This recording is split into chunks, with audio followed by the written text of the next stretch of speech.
Earlier this year, we discussed on the Wealthability Show how the wealth transfer might affect the whole idea of capitalism, given who it's being transferred to. Since then, we've had an election in the United States, and we have seemingly a very capitalistic president and cabinet that says they're going to really promote capitalism. So today we have once again Ken Costa with us, who wrote the book, The $100 Trillion Wealth Transfer, and talking about how the handover from boomers to Gen Z will revolutionize capitalism. And we had a very different conversation, I think, than we're going to have today. So I want to update it, given all of the seemingly changes in the demographics of who voted for whom during this election. And so, Ken, it is really a privilege to have you with us today. You have an amazing resume. And if you could just give us a little of your background for those of our listeners who don't know you. Well, sure, Tom, and thank you very much for spoiling me by having me on again. So I'm Ken Costa. I've been an investment banker in the city of London for almost 50 years, and I still am. And in some of the spare time, I try to stay in touch by writing, like the $100 trillion wealth transfer. And I'm fascinated and really interested by the way in which the generations are either going to clash or the generations are going to cooperate, because it's an incredibly important part of this next generation, because there is such a huge transfer of wealth that is taking place at the moment. That's what makes it so hot a topic. I'm very happy to try and comment on it the is absolutely a hot topic. And when we spoke a few months ago, Ken, you were talking about, and you talk about this in your book, about how the millennials and the Gen Zers, they see the world differently than the baby boomers. And the transfer is going from the baby boomers to, as I believe you call them, the zillennials, the Gen Zers and the millennials. During that time period, though, back when we first spoke, President Biden and Vice President Harris were running again. Okay, before President Biden dropped out. Sure. The last 4 years in the U.S. have been very progressive from a historical viewpoint. A lot of progressive policies have been enacted. Some pretty heavy progressive legislation when it comes to the climate was enacted in 2022. And then we saw President Trump actually win in practically a landslide from electoral college standpoint, 312 elector votes, which really is, he won every single swing state. And what's most interesting to me, Ken, is he won the Gen Zers. Yes. That's who he won. And he ran on a campaign of smaller government and capitalism. So how do you explain that? I mean, I get the millennials, I think they voted largely for Vice President Harris. But how do you reconcile your concepts in $100 trillion wealth transfer, where you think that their view of capitalism is going to be very much affected by climate change, by social policy, et cetera, when what we've seen was, really a swing back, it seems like, to capitalism. So I'd love your comments on what the election says about this wealth transfer. Sure. Well, it's a great question. And I want to put the election in the context. The context of the election is that globally, there has been this year the rejection elections, where almost in major countries, The United Kingdom, classic example as well. France, to a certain extent in India, as well, of the major economies. What has happened is that there's been a rejection of the elite group that has been running those countries up to now. So we need to be able to say, look, the elections, and particularly in the US, they're landslides, as they were in the UK. We've had a landslide, but we've gone completely to the left. Right. In the US, you've gone to the right. And so the question we are trying to untangle is there just this general feeling, and particularly amongst Gen Z, as well as the millennial group, of a total reaction against that which is institutionalized, which is corporate, which is Washington consensus, which was, simply Westminster consensus sitting here. And therefore, you had the first degree of a reaction against the that whole blob, as we would call it here, this whole Right. centralized functionality of government.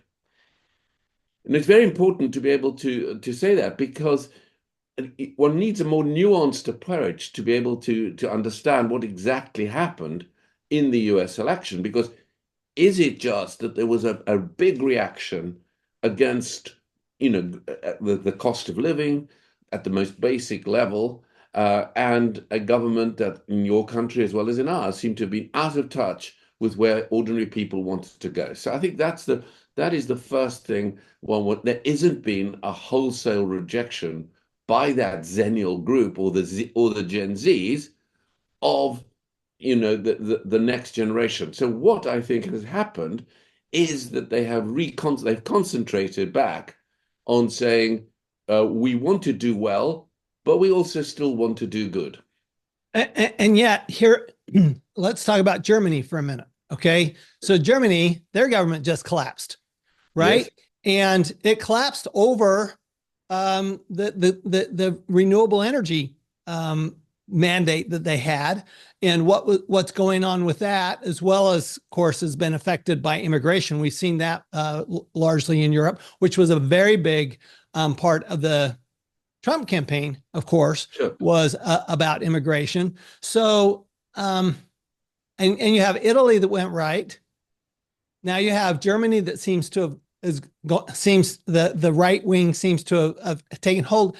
How do you explain this in terms of capitalism? And while we're at it, China has seen horrible, really a disaster in their economy as they've pulled away from capitalism. So how do you see this in view of capitalism? Well, what I've always said, that the great danger for us is that that the generation may look as if it is wanting to espouse sort of certain causes, but it is not a socialist generation. It is not one that is seeking to have the further central control over the economy. So the first piece is to say that there is a genuine desire of that generation to want to change the way in which capitalism operates, not to reject it. Now, there is a group of people. You had For sure. some senators that I read overnight who were saying, "Oh well, we lost the election because we weren't socialist enough." Well, that misses the generation's point. They are saying, and they are articulate in saying, is that they understand the way the market operates, but that a group of people were forcing an issue on them that was not taking into account the wider context in which they would operate. So that if you were to say to the generation, would you still be strongly in favor of working towards a sustainable economy, you will get a very high proportion of that generation saying yes. Would you want us to do that sort of overnight, as if there were some switch? The switch is brown, you pull the switch, it goes green. The answer is no. But governments kept saying, this is what you can do. And that's what I think has been one of the major reactions by that generation, not to throw the baby out of the bathwater, but to say, capitalism still works, the market economy is still very strong, but there are going to be, and I don't think that changed, overriding ethical issues that they want to see implemented, but not just overnight and not at the expense of big government, because they would be in favor of smaller government. Okay, so you're from South Africa, right? Yes. And we now have the probably the most famous South African in the world who's decided to step into the US government, Elon Musk, and do some house cleaning. So what's your take on that? What's your take on Elon Musk and what might happen there when it comes to this whole shift in capitalism? Do you think he can do in government what he's done with X and Tesla and SpaceX? Well, I think it's one of the most refreshing pieces of seeing somebody coming in from the outside.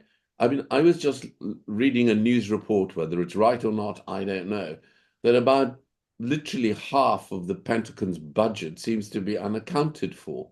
Now, I don't quite know how that works, but these are masses like trillions of dollars. Yeah.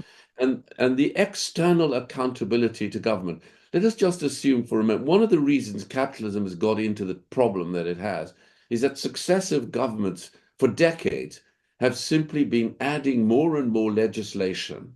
And as you add more and more legislation, you need more and more people in the legislature and in the executive to implement all these various things.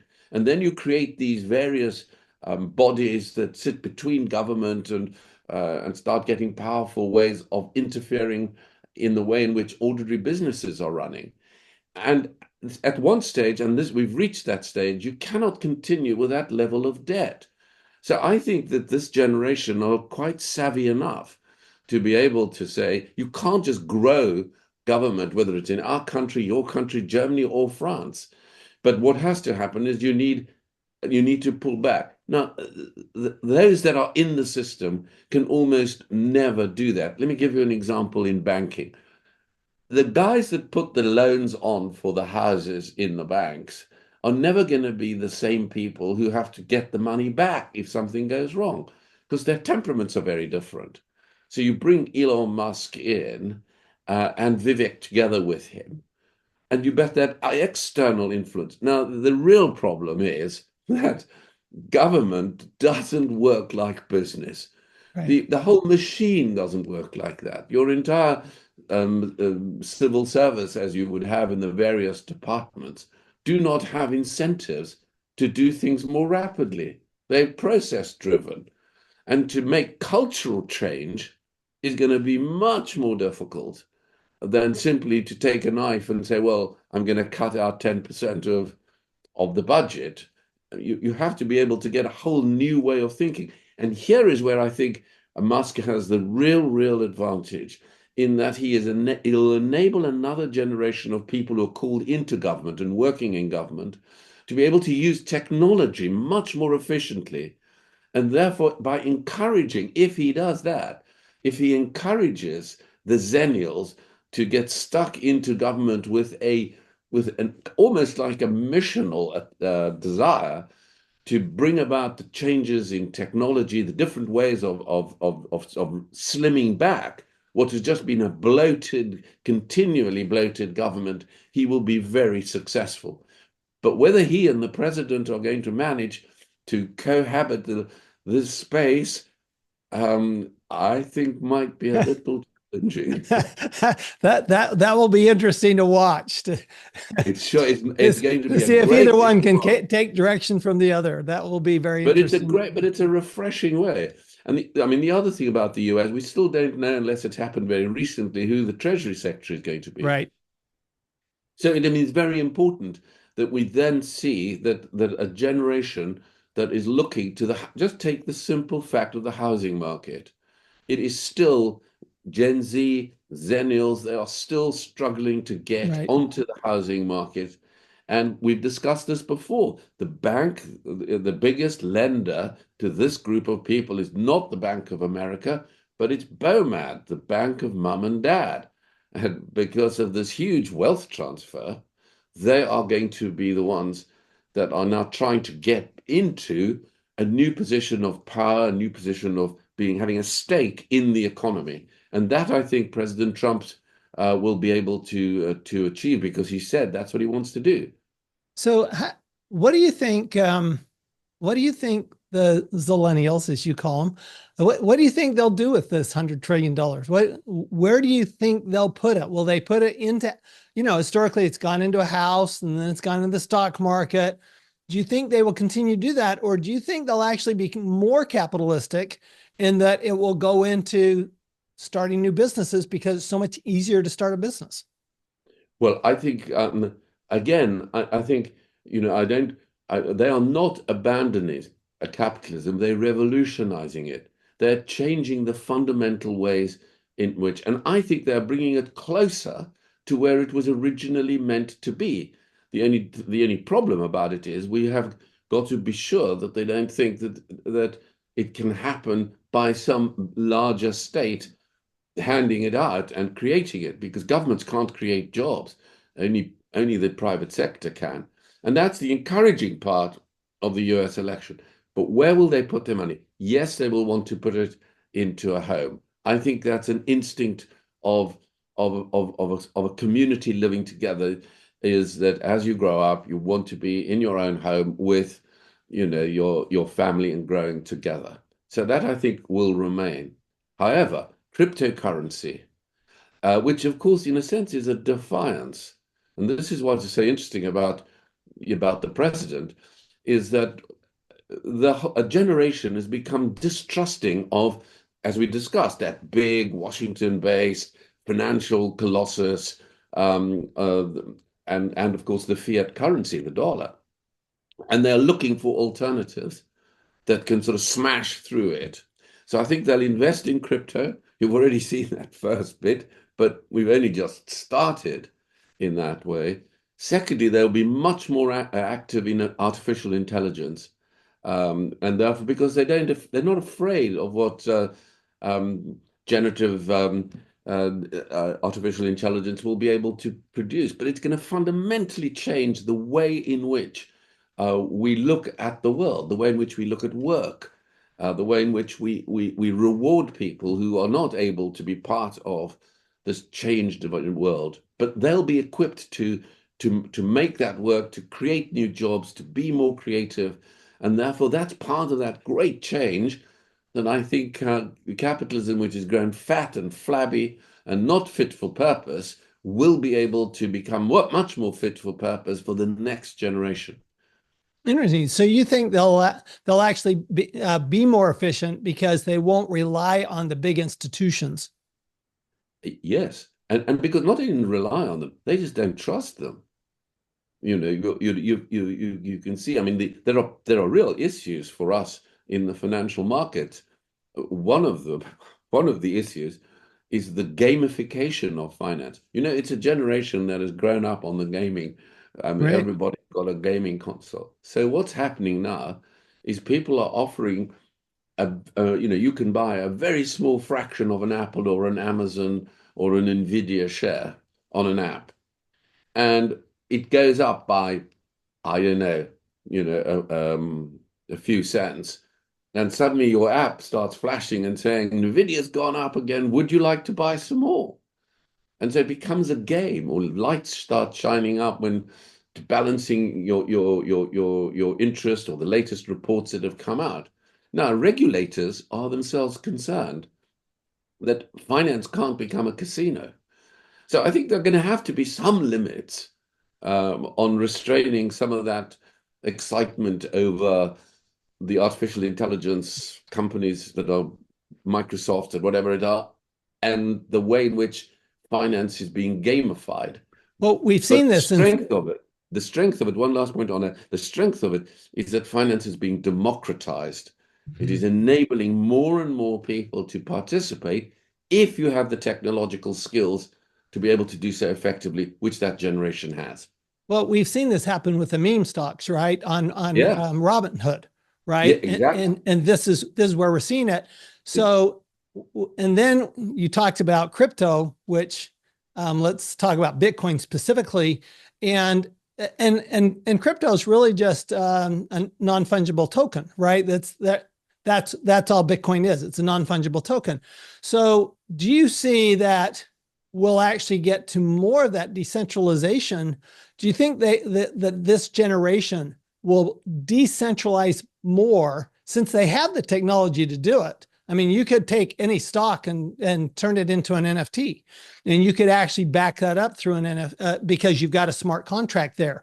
So, do you see that happening that will actually decentralize? Could we even see a decentralization of the stock market?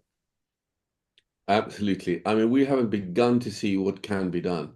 I mean, don't forget that central banks were sort of invented in the 18th century by the Swedish Riksbank. The notion before that, it was entirely, the whole world was decentralized in smaller banks, the Medicis in Florence. Uh, and then they started centralizing, and central banks became, everybody needs a central bank. And then the central bank started printing more and more money, and there was no restraint on the printing of money. In the case of Bitcoin, there's an absolutely finite Right. number. It cannot go any more than that. And so there is a sense of, well, decentralizing may well be going back to where we used to be, but we've now got the technology to be able to do so. And I think there'll be a significant decentralization as this next generation comes into asking the basic questions like, why do we just continue to pile debt on debt? When we don't trust the currencies of the world, we want to do it in a different way. I mean, It's scary. this I is all mean, fascinating stuff, and it moves it's so fascinating stuff, but it's scary stuff as well. it And is. It moves so quickly. that's why I'm not writing myself, or if I may say so, you and some of your listeners out of the picture, because we've got an important role to play in being able to help them assess the speed. And let me give you an example. I Please. say to myself, Sam Bankman-Fried might well have been around today if you had someone with some gray hairs who had seen some understanding of credit and risk sitting side by side with him to be able to assess the risks that were being run structurally, let alone operationally, just structurally within the organization. And I think that as we're seeing this very rapid change that is brought about by the generational competence in technology, those of us who've been around, have seen inflation and seen downturns, need to be sure that the hindsight that we have it works together with the insight that this next generation have, because we'll all need foresight as to how this world is going to change. Do you think that the um, younger generations will appreciate the older generations? I find it interesting that they did elect um, somebody in their late 70s into the presidency. However, their vice president is one of their generation, JD Vance. So do you think that they will accept the role of baby boomers as a way to help them, or will they just see us as, well, we're dinosaurs, we have no idea what we're talking about, so we're going to do it all our own, like Sam Bankman-Fried did? Well, I think they've learned those lessons. But again, the solution I put forward in the book is this little word with two letters, co. We're all working on we know about co-working, co-investing, collaborating. What we haven't worked out yet is co-destiny, which is that we need to work together. It is essential that our plans and the plans of the generation that are coming up can be melded together, because if it isn't, there will be a massive clash of the generations. Why? Because they will look at us and say, you were the beneficiaries of low inflation, low interest rates, asset Mm-hmm. accumulation, and we can't get a house, and it's impossible to rent an apartment in New York or with any major city for that matter. But if we're able to say, look, there are real insights that you have shown, come alongside and we'll work together as and co-destiny, I think there's a really attractive future where they see the strengths that we can bring, and we are encouraging rather than dismissive of the way in which they want to approach life, which is very different. So And how and, do and then coming so back to the president, well, I mean, it wasn't a huge choice that it wasn't a menu of choices that were right? given. And given that choice, I think they came to the view that they wanted somebody that had some experience of bringing back the basics and fundamental values of capitalism. So in your mind, what's the best way for the generations to reach out to each other? So how did the baby boomers, I didn't grow up with a computer in my hand. I didn't grow up playing video games. They mystify me a little bit, and I'll readily admit. So how do you bridge that gap? And what can we do if you're a baby boomer? What do you do to bridge the gap? And if you're a Gen Zer, what do you do to bridge the gap? Yeah, great question, Tom. Great question. And I think there's a real answer to that. And that relies on the whole basis of mentoring, coaching, um, developing, investing, co-living, with that generation. So that I think but it works both ways. Right. The previous notion of, the mentor is, somebody seasoned who's been around like I've been in investment banking, or somebody who is old and therefore hands down some sort of wisdom to someone else. Actually, it is a two-way street.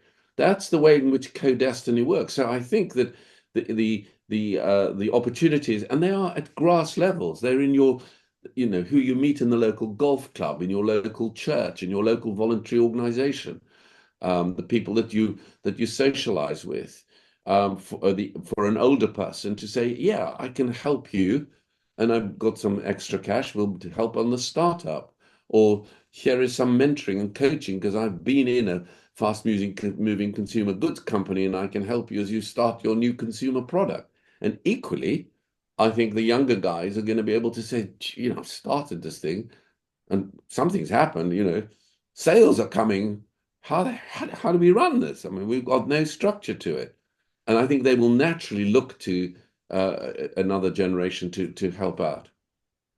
So what do you see as the first couple of steps that we need to take? Let's say that let's take both sides of it. Let's say, first of all, we're the baby boomers and we're handing down that wealth. What are some steps we can take to do that in such a way that it is a collaboration as opposed to we're just going to hold on to it until we die and then you do your thing? I think the first thing is to realize that actually you want to use it productively. This is not just something to squirrel away and become a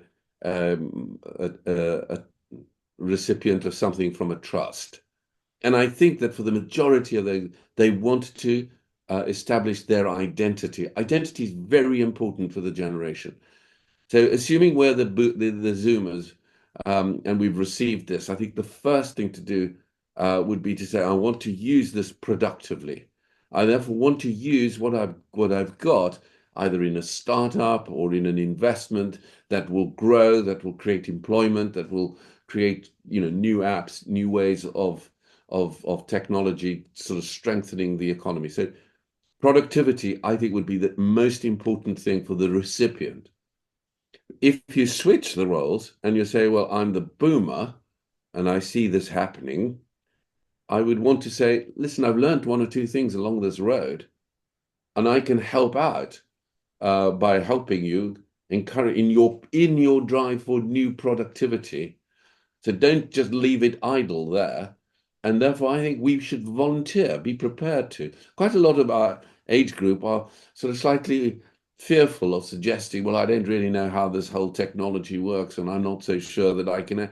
Well, you're not being asked to discover the new app. You are being asked to say, what did you learn about the way in which you grow a company, the way in which risk is apportioned. That's what you're being asked. Whereas on the other side, the guy saying, well, the way you would well, why are you insuring your car for a whole year when you only drive it for a few hours? Here's an app that will get you your insurance for the time that you drive your car. Now that then explodes, and somebody says, "Well, now what do I do now?" And that's where the structure becomes important, and every small company becomes a middle-sized company with real issues that have to be dealt with. That's a two-way flow, and it's very exciting. Well, it's very exciting that we have this opportunity. My son, who's a millennial, sees the generation gap, and he's actually worried we'll live too. He's a little worried we'll live so long that we could live. Baby boomers could live well into their hundreds, given what's going on with medical technology now. So he literally is concerned about that generation gap getting bigger. And what I hear He's you right. saying is, let's actually shrink the generation gap by working together. That is true, but also let's just remember one thing. This $100 trillion isn't going to arrive suddenly at the end of 10 years or 15 years. It's happening right now. And therefore, people that are doing wealth management and wealth planning as you're doing so well are going to have to start working on the basis of the whole issue. How much do I need if I were to live to much longer that your son is worried about? He would still find that there's something in excess that I can invest alongside and therefore participate to some extent. The risk is high, of course, but I can take a greater risk of the new startups, of the new ways of co-investing. And in that way, be able to achieve both ends, to both live well for a longer period, but without sort of having the next generation when they're going to die, when we're going to get something out of it. That's awesome. The book is The $100 Trillion Wealth Transfer, How the Handover from Boomers to Gen Z Will Revolutionize Capitalism. We've been with Ken Costa, the author. And thank you, Ken, for being with us again. And remember, everyone, that as we cooperate, I will tell you, I have two business partners, both of whom are millennials. And it's really a privilege. It's a thrill to watch them and the way their minds work, because they're very different. They grew up differently. They had different technology, and their minds work differently, which is a great opportunity, I think, for us. A great opportunity for us to mentor, but a great opportunity for us to learn at the same time. And of course, when we do that, we always make way more money and pay way less tax. So we'll see you next time on the Wealth Ability Show. This podcast is a presentation of Rich Dad Media Network.